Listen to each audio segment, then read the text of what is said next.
Okay, so welcome back. Glad to be starting this again weekly, Mirz Hashem.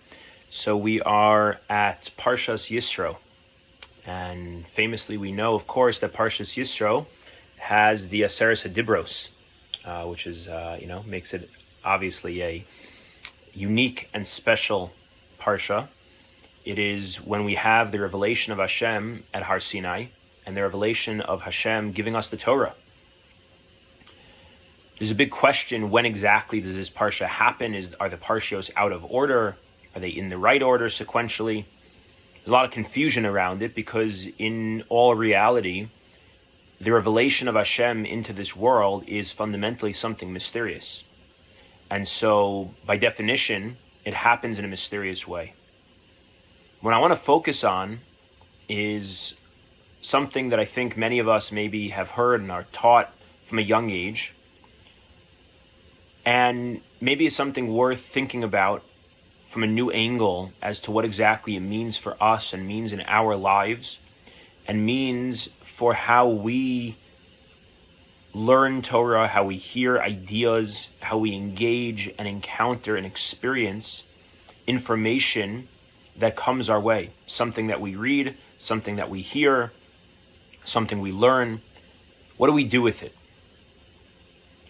So we know there's a famous concept that says that whenever we find the first instance of something in the Torah, that teaches us about the essence of what the nature or the fundamental character of that thing is supposed to be. So the first time a word appears in the Torah, you can learn what the essence of that word really means. The first time a person appears in the Torah, you can learn something about their fundamental nature from the way that they appear for the first time. And in this week's Parsha, we have, in a sense, the first experience of the revelation of Torah, of Hashem teaching Torah to the Jewish people. This is the first instance of that in a more, let's say, official way.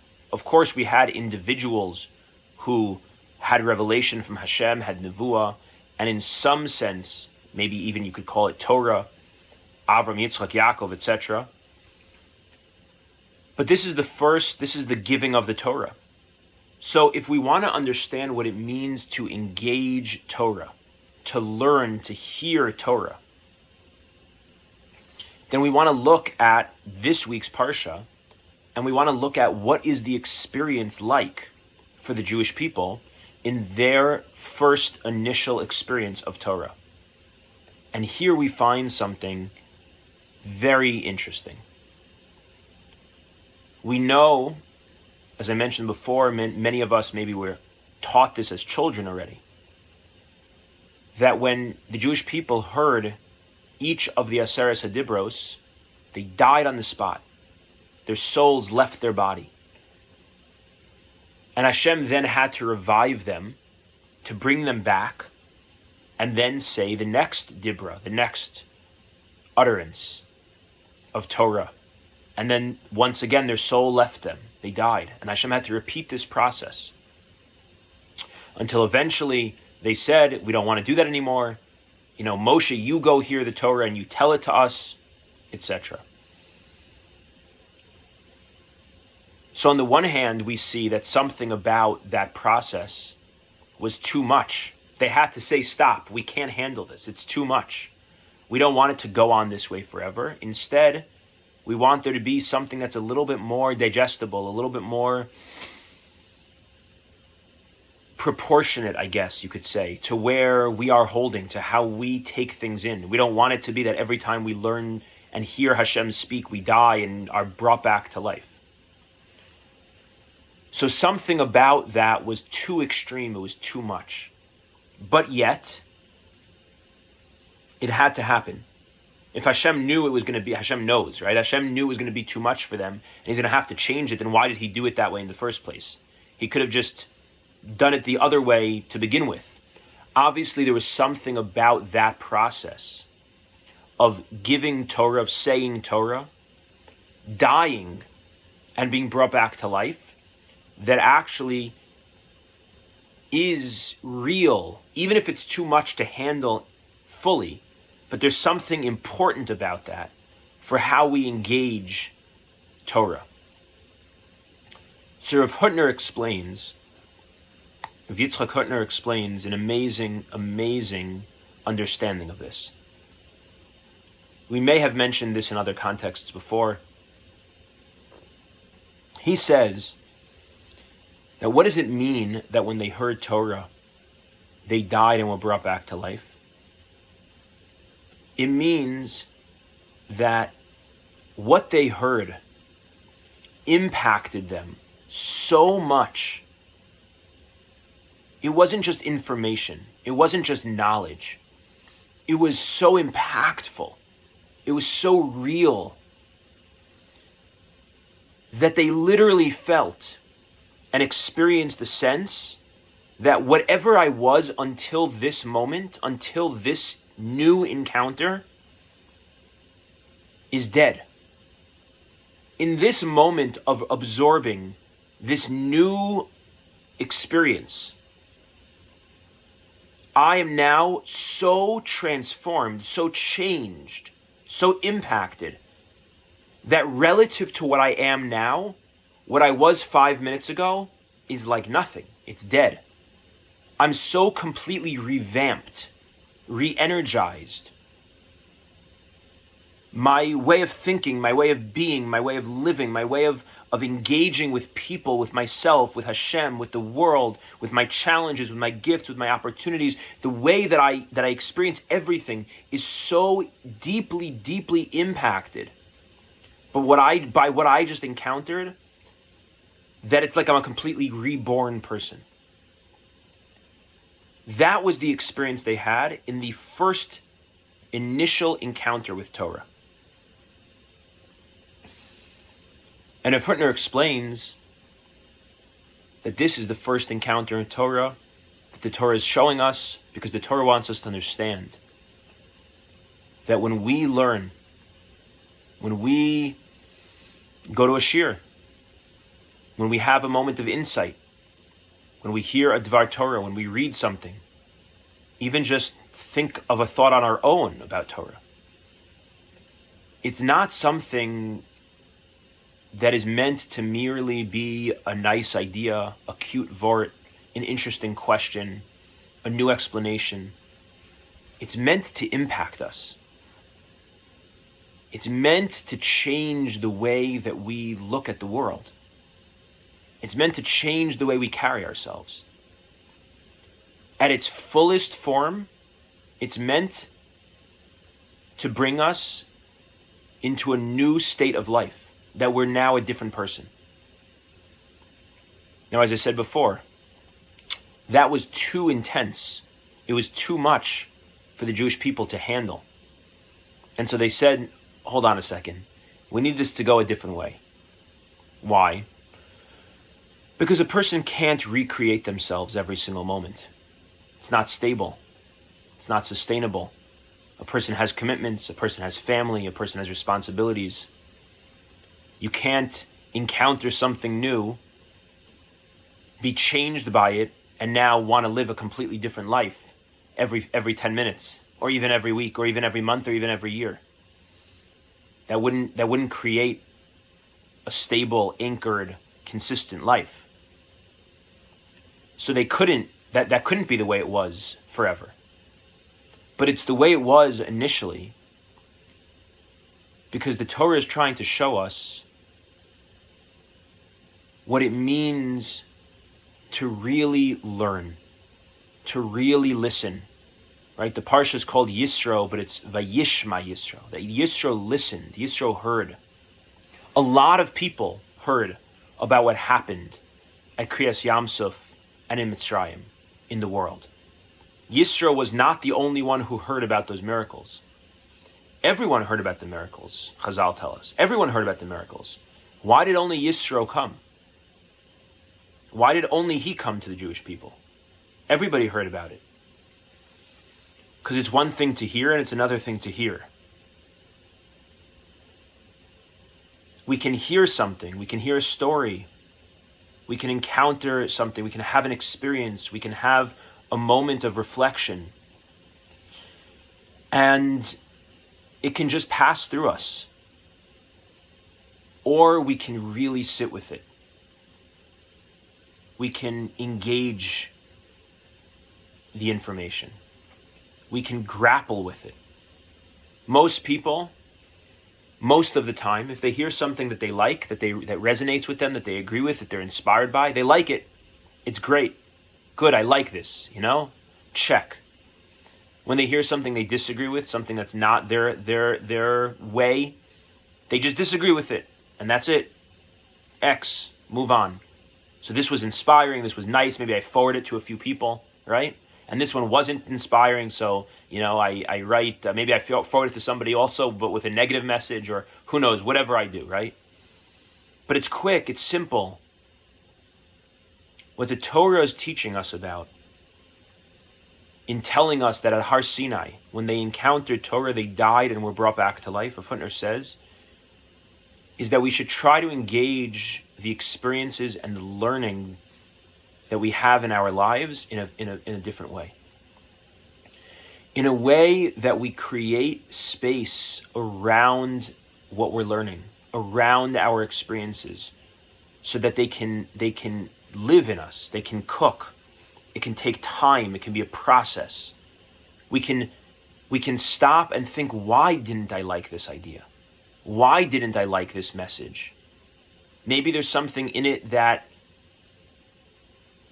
bothers me because of a deeper reason.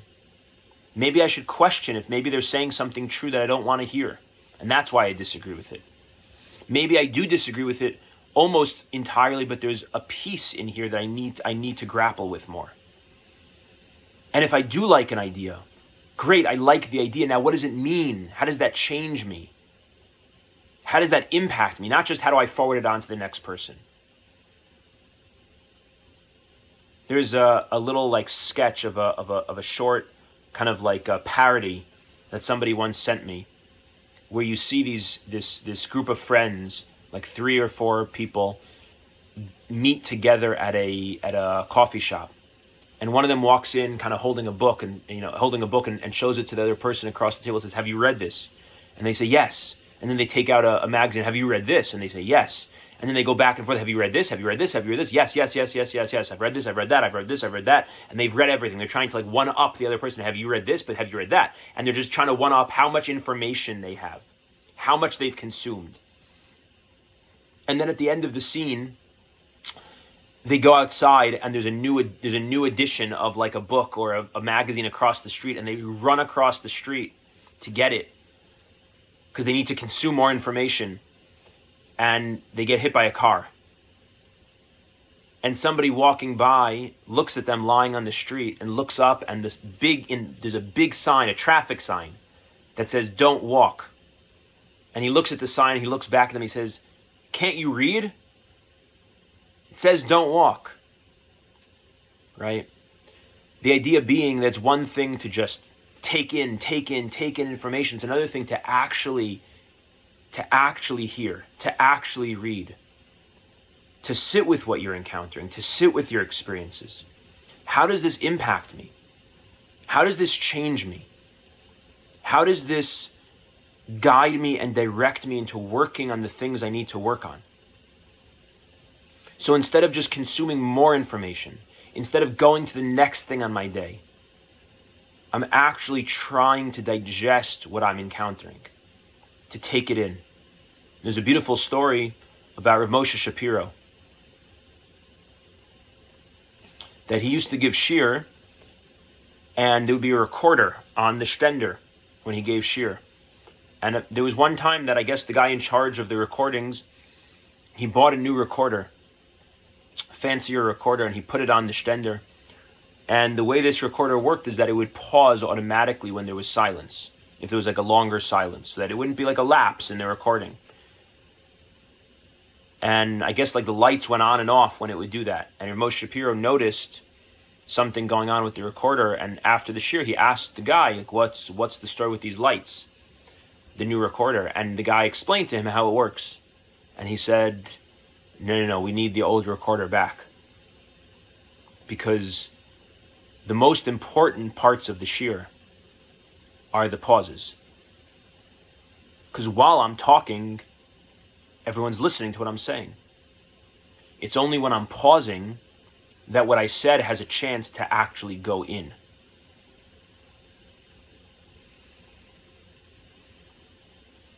There's a halacha in the Torah that every letter needs to be surrounded on all four sides. It's called mukaf gvil. It needs to be surrounded by the white parchment on all four sides, every letter. Because it's not just about knowing more, doing more, having more. It's about actually experiencing, grappling with, reckoning with, thinking about, what does this actually mean to me? How does this actually change me? How can I actually listen? Vayishma Yisro. Vayishma Yisro. Vayishma means to hear. Yisro is his name, but also it's a hint to the words Yeser Vav. Yeser means extra. And Vav is the letter Vav.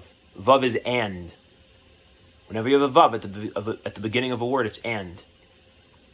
So Vayishma, if you really listen, if you really train your ears to listen, if you allow there to be those moments of pause between all the doing in our lives, then Vayishma, you can actually hear Yeser, an extra Vav, an extra and. What does it mean to hear an extra and?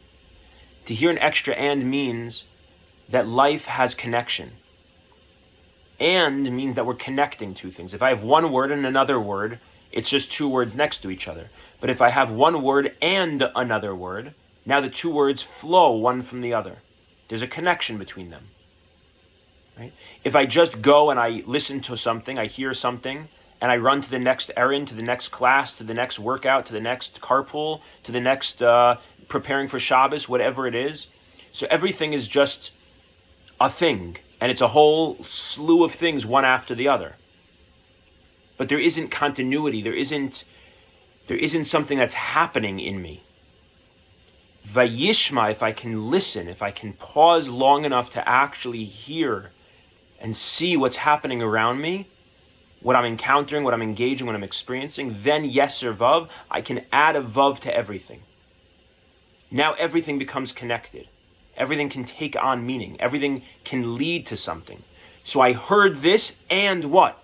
Meaning, and what? Meaning, what does that do for me? How does that impact me? How does that change me? Vayishma, to really hear, means Yeser Vav. It means that I add a Vav, I add an and.